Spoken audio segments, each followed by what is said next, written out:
Hello and welcome to another video in the series Answering Critics. My name is Dan Gibson, and in this video we want to explore some of the objections Dr. David King makes against my research on early Qiblas. This is video number 2 on this topic. I will be referencing his paper, The Petra Fallacy, and speaking to some of the issues that he brings up. I trust we can get through this in a couple of videos, as he goes on and on for 54 pages. So this is the second video in the series, so please see the first video to get some background information and understand sort of our two different positions. Then this video will make a lot more sense to you. Okay. Now, as an introduction, Dr. King begins his paper with a highly controversial statement. It's not from the Quran. It's taken from a very questionable hadith that says, "What is between east and west is a Qibla." Now, there's a problem even finding who first said this, but all the early writers have said this is a weak hadith. There is really not very good evidence. And I think a lot of readers have been fooled with this statement, and I've heard them quote this statement after reading Dr. King.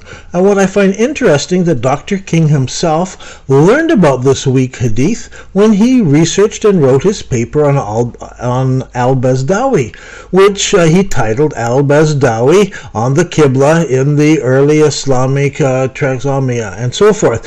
In this paper that he has written over 1,000 years ago, he argues successfully against this hadith, and he tells us how weak it is. This is al-Bazdawi, and he tells us not to use it. Yet Dr. King lifts it out of that situation, and he uses it to defend his own position. I find it astounding that he would do this, but he does it. And then he quotes another hadith writer, which is okay, and some others, and lastly he concludes with a quote, "None of the mosques which Gibson thinks were built facing Mecca have anything to do with Petra." Wow, which scholar said that? All he says is D-A-K. That would stand for David A. King, so he's quoting himself. In his introduction, he tells us that the ways in which Muslims have determined the Qiblas over the century constitute a complicated story, but several facts are known. The Arabs before Islam had an intricate system of what we now call folk astronomy based on what one can see in the heavens. I agree with this, but I really don't like Dr. King calling it folk astronomy as if it's a slur. It was based on scientific things. It was based on the stars and on their knowledge of how to use the direction based on the stars, but not mathematical formulas, because it was not invented yet. But he calls it folk astronomy because it doesn't include mathematics. Second, I don't like what Dr. King keeps referring to about the Kaaba. Maybe I'm splitting hairs here, but the Quran speaks about Masjid al-Haram, and the focus is that, not the Kaaba building. I think there's a difference between the Kaaba and Masjid al-Haram, which is a much bigger area and had a much different function than the Kaaba. Dr. King likes to point out all about the Kaaba and how it was astronomically aligned.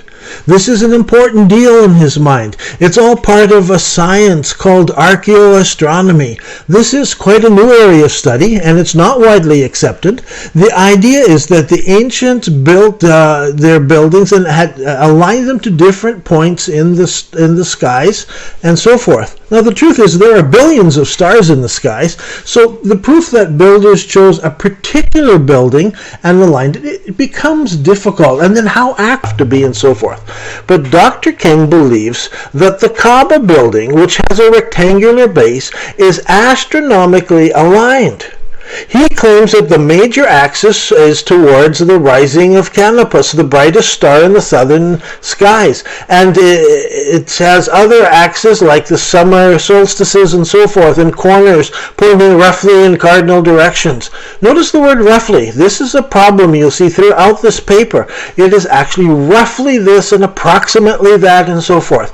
The easiest thing that the ancients had to do is line up east and west. The sun rises there, it sets there, the pole star is there. Why didn't they align it towards the pole star? Why did they choose these abstract places? Maybe the four winds. You'll find that in this paper. So I don't buy it, but Dr. King preaches it, and he has a lot of believers, I think. Second, Dr. King tells us that, quote, the Muslims developed a sacred geography in which over the centuries various schemes were developed in which segments of the parameter of the Kaaba corresponded to sectors of the world which had the same Qibla, defining in terms astronomical rising and setting. In such schemes appear in Baghdad in the 9th century. Now, I have trouble with this. The way I see it, the first generations of Muslims aligned their Qiblas, and by the 9th century, hundreds of years later, people at that time couldn't figure out how those earliest Muslims aligned their Qiblas, what were they looking at, so they went around in the 9th and 10th and all the way up to 1100, trying to figure out what was going on back then and how did they align their Qiblas. For ease of communication, I will call this the quadrant theory. There's different quadrants, but Dr. King is correct in saying that segments of the perimeter of the Kaaba correspond to sectors of the world. We will talk about this later, but basically those north of the Kaaba pointed south, and those south of the Kaaba pointed north, and those east of the Kaaba pointed west, and those west of the Kaaba pointed east. Remember that the people in the 9th century and later did not know how the first generations of Muslims established their Qiblas. So they were guessing, and they were coming up with theories of what happened way back when, 500 years earlier. That is how I read Islamic history. Dr. King, however, Islamic Western writers and authorities, he sees them as authorities, and he accepts all of their suggestions as being valid. Then Dr. King points out different writers and some early 9th centuries writers, and they have talked about geographical and mathematical knowledge and what it meant in the 1st century and how they calculated their coordinates and so forth. Then he adds, of course, this would not mean that they could find the modern direction of Mecca. Now, don't be fooled by the terminology. Dr. King has 3 terms: the modern method, the medieval geographical/mathematical methods, and the early folk methods. When Dr. King uses these terms, he is already influencing our thinking. He is convinced that the early Qiblas were not accurate. They were only folk methods for identifying their Qiblas. And the rest of the mathematics, it arrived during the medieval time, and he's a mathematician, and he assumes, along with the medieval mathematicians, that the earlier methods were all inaccurate. And if they were just talking about all the Qiblas, focusing on Mecca and Saudi Arabia, they're probably right. They are wildly inaccurate because they do not face Mecca and Saudi Arabia. Something else was going on. That is why I spent years finding and measuring the Qiblas of all the mosques that I could find from the first 200 years of Islamic history. I wanted to know what was going on, so I found and measured them all. Dr. King stated in one of his papers that he has never measured a Qibla outside of Samarkand. He just believes everything the medieval writers tell him. So after doing my research, it became obvious to me that there were 4 distinct Qiblas, and they existed at different times. Now, the first 100 years of Islamic history, I found all of the Qiblas in the Muslim world faced within a few degrees the city of Petra in Jordan. So I went to Petra, and I made over 60 visits into that city, and I learned everything I could about the Petra location. And I believe Petra fits the early descriptions to the original city of Islam. right down to the existence of a building in the center of Petra that perfectly fits the measurements given by Azraqi just a few years later.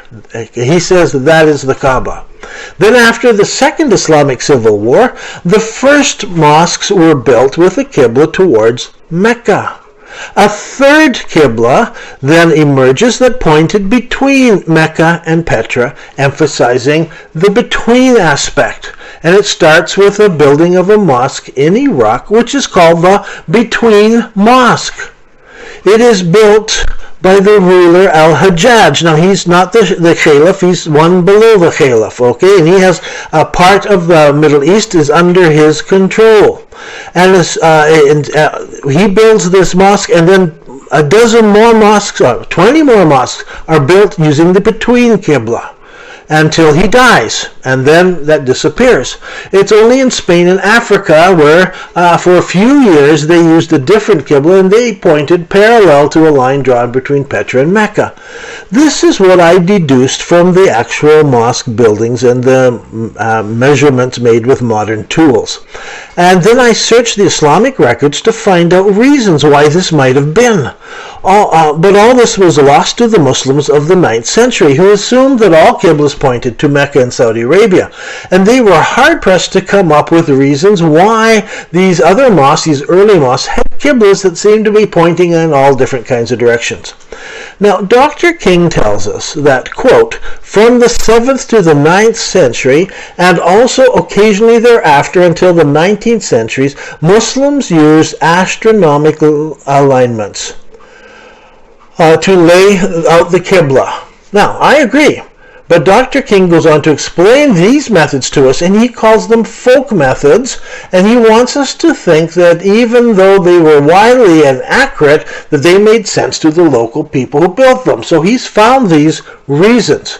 And he goes on to say, quote, from the 9th century, notice this is 200 years later, after the founding of Islam, back again to King, to the present, Muslims have also used mathematical measurements to establish the Qibla.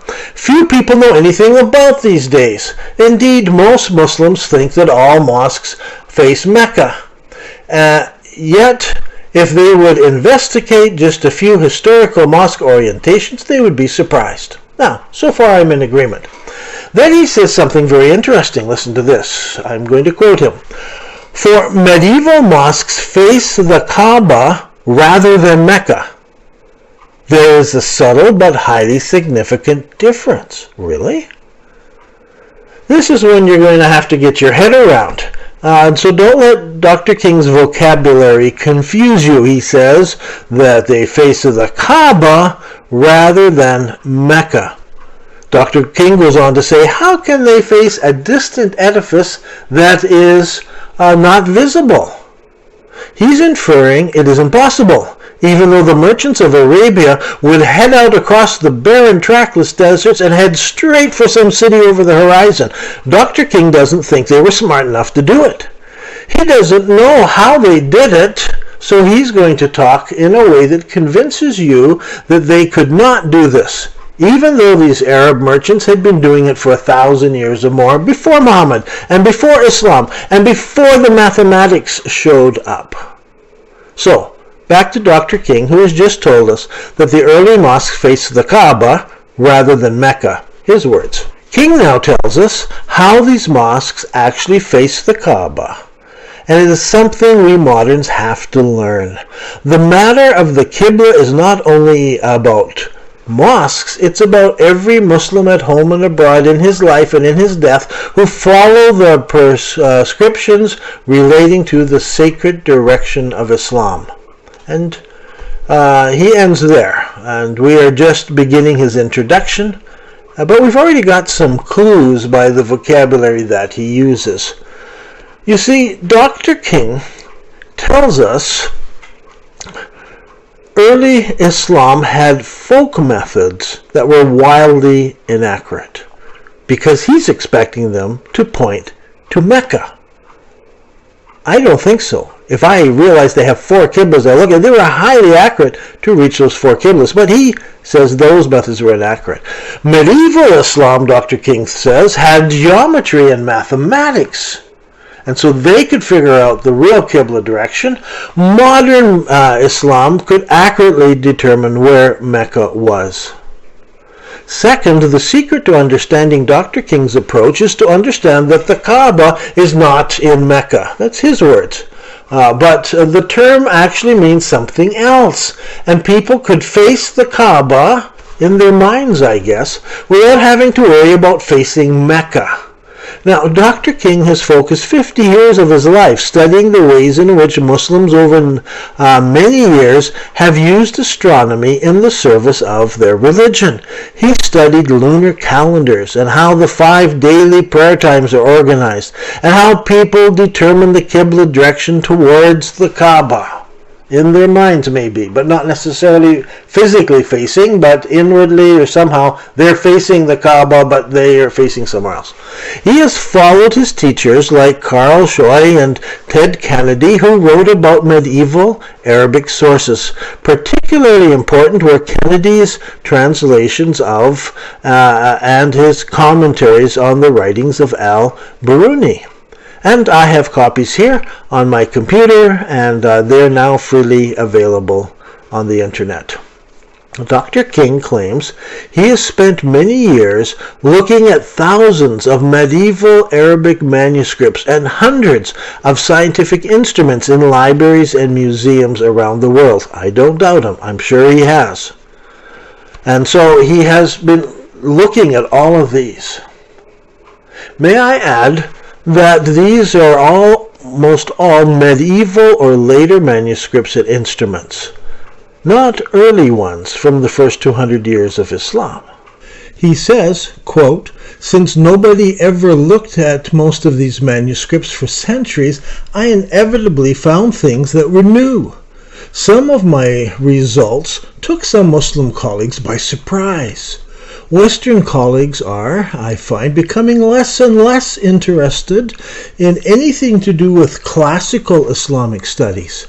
And that field is plagued by revisionists who think that no medieval texts are trustworthy, and who eagerly rewrite a chapter of Islamic history, relying instead on the ramblings of some early Christian bishop in Armenia. I exaggerate, but not much." That's Dr. King. Wow, I find this very critical. Some scholars spend hours and hours working through source material. There are amazing discussions on source material on the internet. The early Arabic texts are under a great deal of examination and scrutiny, as are texts from other people from the same period. That is why the writings of Armenians and others are important.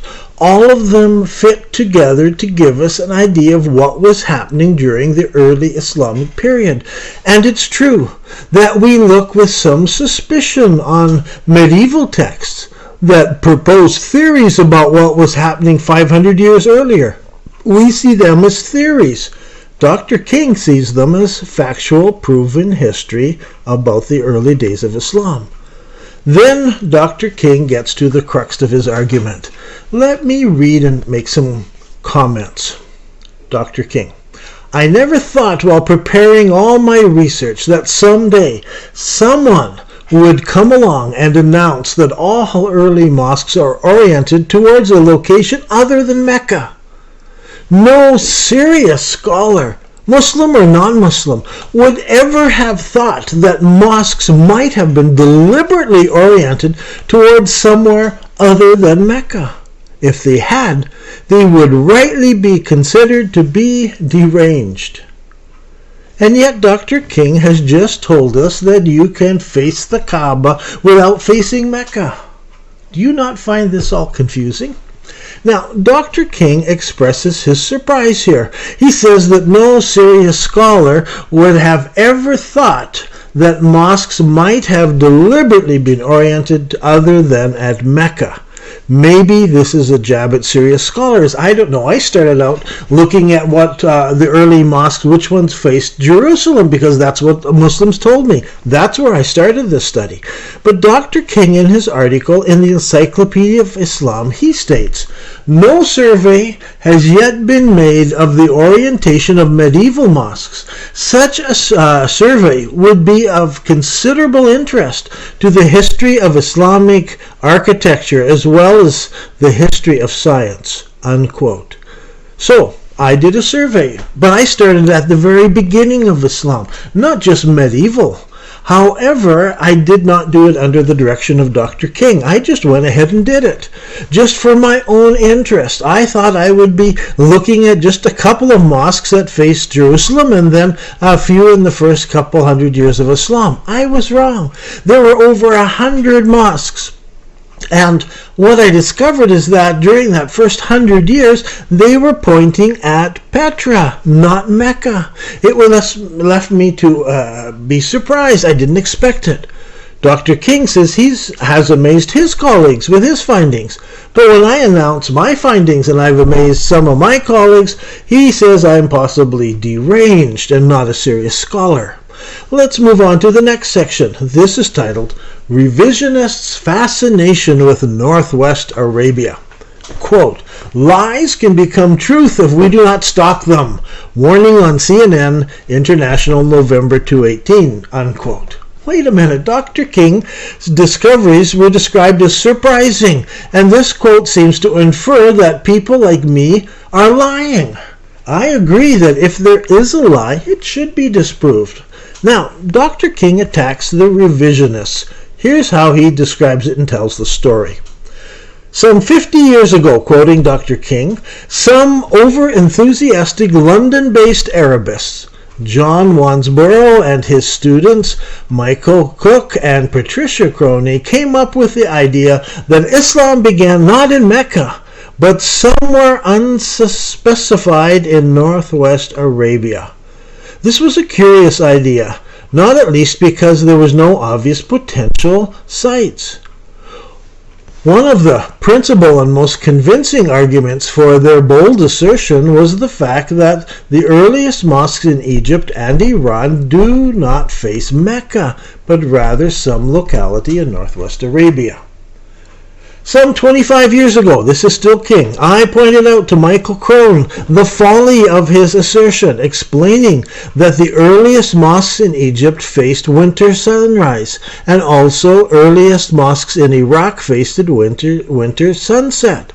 So, of course, these mosques do not face the modern direction of Mecca. Nor were they deliberately aligned towards anywhere in northwest Arabia. They were deliberately aligned to face towards the Kaaba. Cook reacted to this information, saying most appropriately, it's a bit late. So according to King, this argument did not start with me. It started 50 years ago. And he tackled it 25 years ago. What I did was to put it to the test and examine over 100 mosques to see if there is indeed something to the thinking of these Arabists. Dr. King argues that since the Arabs could not have been knowing what's over the horizon, they had no technology, there must have been a different explanation. Listen to how confidently he states this. This is King. Yes, the earliest Muslims in Egypt and Iraq used winter sunset and winter sunrises. This is King speaking. Respectfully, for the Qibla, not because they were stupid, but because they were smart. See, how else to face an edifice they could not see? All savvy ancient peoples have used astronomical alignments for one reason or another. From Al-Andalus to Central Asia, early mosques were built in astronomical directions, later referred to as Qiblat al-Sahaba or Qiblat al-Tabi'a. In these Qiblats of the first and second generations of Muslims.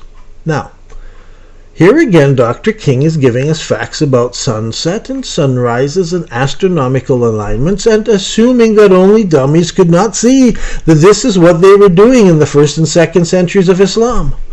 Well, he doesn't tell us the actual name of the mosques in questions. From what he says, we can assume that this is the Amr ibn As mosque, which we will deal with later.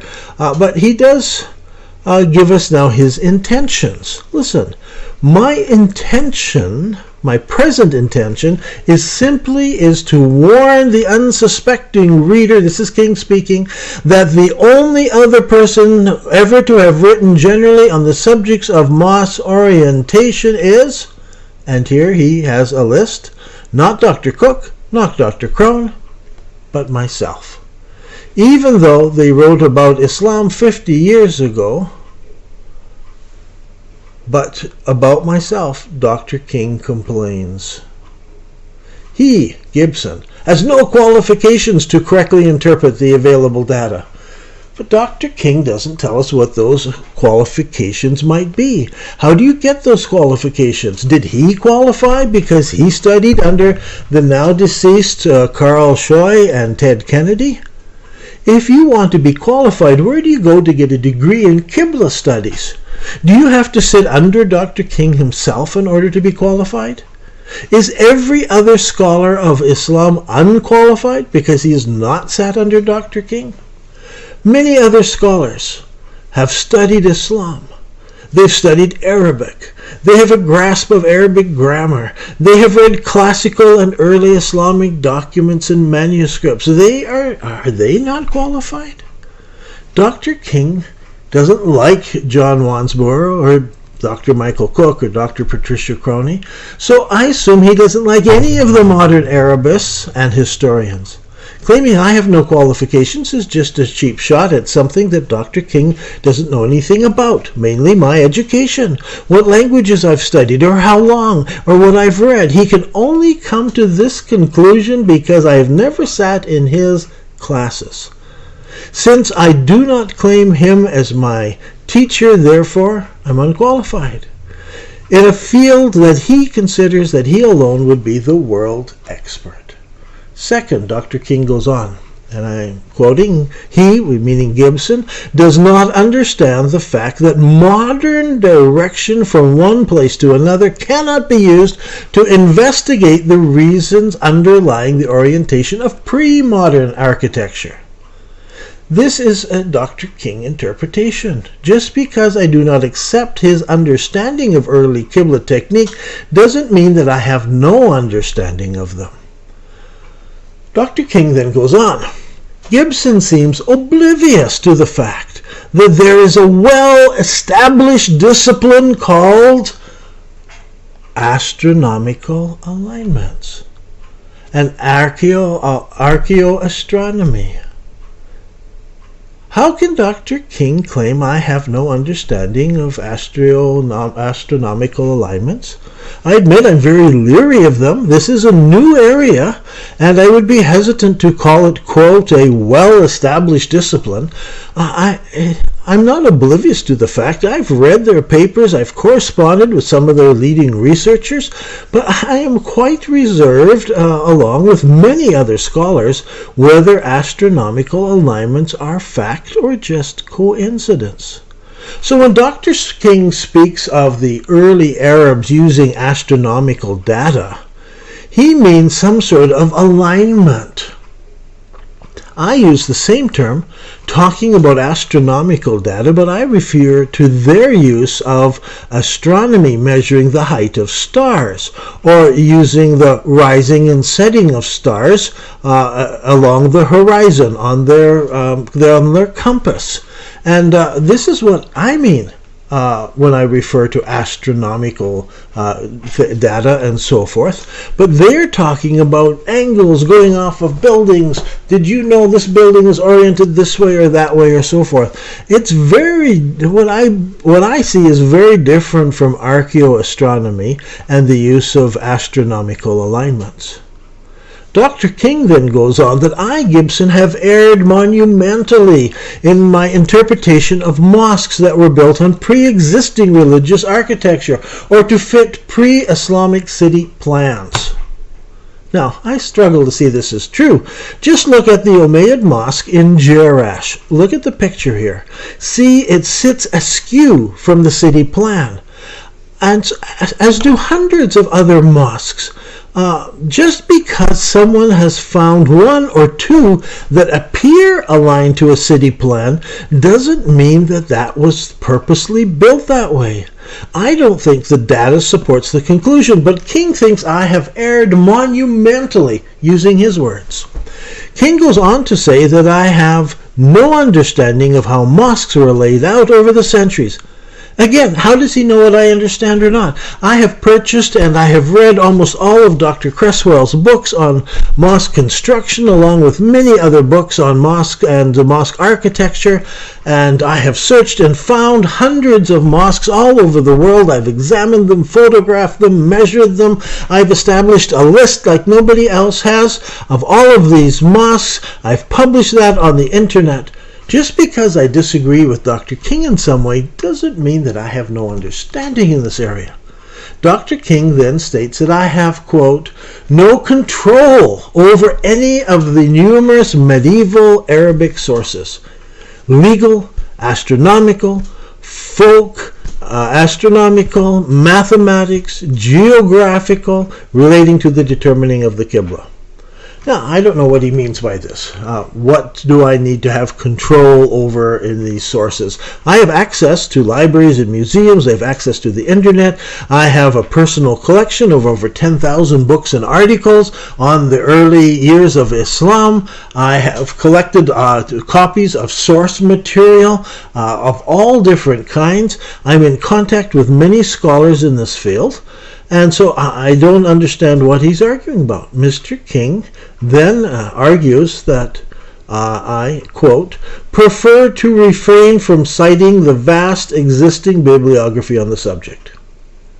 Again, my interest in doing all of this was in the first 2 centuries of Islam. It's not in Muslim writers 300 or 400 years later who make guesses about how the early Muslims did it. I'm not interested in mathematical solutions that were developed 400 and 500 years after the founding of Islam.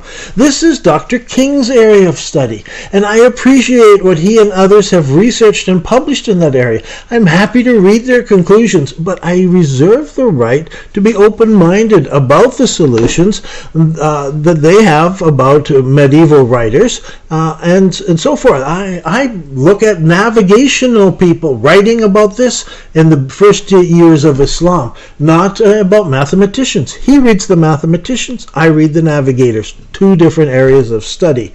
So I don't have extensive bibliography in my books on these mathematicians. King goes on, worse still, he has settled on a nice enough locality, Petra, as the focus of early Islam, where in early 7th century there were no Arabs, no Muslims, no Jews, and in brief there was not much going on. Listen, this wasn't by choice, this was a result of the survey of early Qiblas. My study was not limited to Petra. I also had to deal with the between mosques and with the parallel mosques. And I was originally looking for Jerusalem, and I discovered where they were pointing at Petra. And also, on top of this, saying that Petra had no Arabs, all the Nabatean kings were called Arabs by the Roman writers. And as for a connection between Petra and Muslims, please read my paper on Petra in the Quran and the 4 Kaabas. Hopefully, you can see a connection. I hope to do more studies in this area. It takes time to do these studies and to go through things. Next, King concludes, quote, and worse than that, both his activities in the field and that he does not master and his conclusions have already contributed to some dubious causes. What a strange statement. Hundreds and hundreds of Muslims have positively responded to the films and the videos. So what are these dubious causes? Can Dr. King control who reads his studies and what conclusions they draw? If he is not correct, then maybe he's leading someone astray to false conclusions. So what is dubious about what I am doing? I see differently than Dr. King, but that doesn't make them false or dubious. Dr. King seems to allude that I am somehow, what I'm doing is motivated out of some falsehood. He doesn't elaborate, he only insinuates. At this point, he's only just beginning. This paper is going to take 6 videos to get through, so please do not waste your time watching this if you're not seriously interested in this topic. But if it interests you, please, there's more videos, and we will go on to video 3, 4, 5, and 6. I'm Dan Gibson, and this has been video number 2 in a 6-video series on answering Dr. King and his objections to the Petra theory.